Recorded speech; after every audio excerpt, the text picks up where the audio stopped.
आपके दिमाग में इतनी दुनिया की सब बातें धरी रहती हैं, नंद ने ये कहा, भाभी ने ये कहा, क्यों इसको कूड़ादान बनाई देते हो?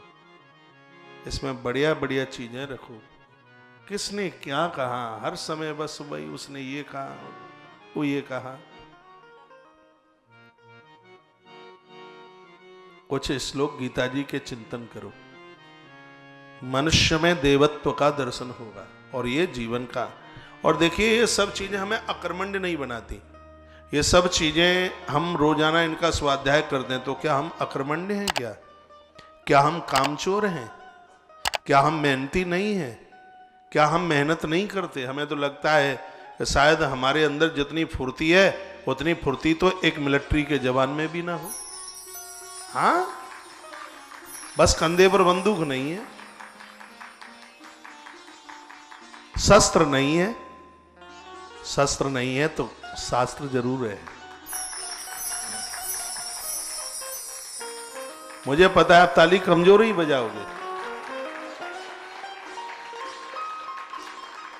तो हमें कोई बोल रहा था कि पूजा पाठ अकर्मण्य बना देता है, आलसी बना देता है, प्रमादी बना देता है, हरामखोर बना देता है। हमने कहा ये बात हम नहीं मानते बिल्कुल भी।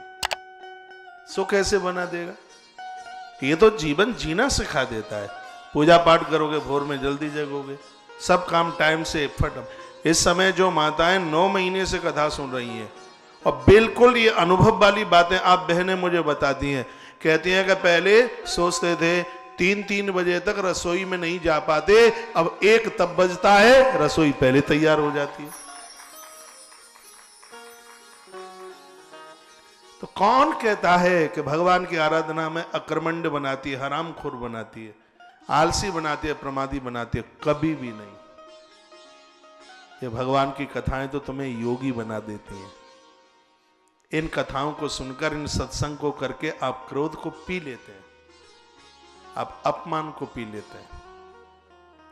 संसार की गाली गलौज का आपके ऊपर कोई असर नहीं पड़ता।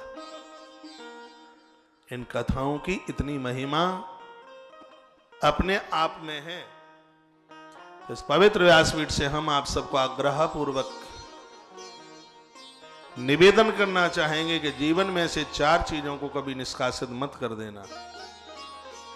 बात समझ में ना आई हो तो वीडियो रिपीट करके बराबर सुनते जाना। परिवार बिखरेंगे नहीं, सबको अपना मान लेना, शिकायत मत करना। भजन में शिकायत बड़ी गड़बड़ है,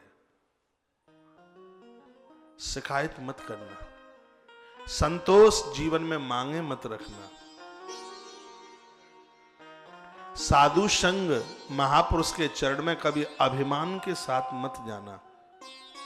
संत दरस को चालिए या संत मिलन को चालिए, तज माया अभिमान।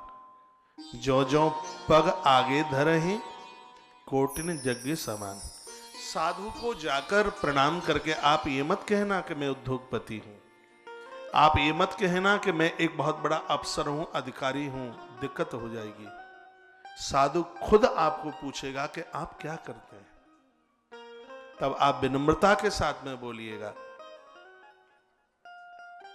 महाराज जी, भगवान की बड़ी कृपा है, ईश्वर ने यह सेवा दी है और हम उस सेवा में लगे हैं।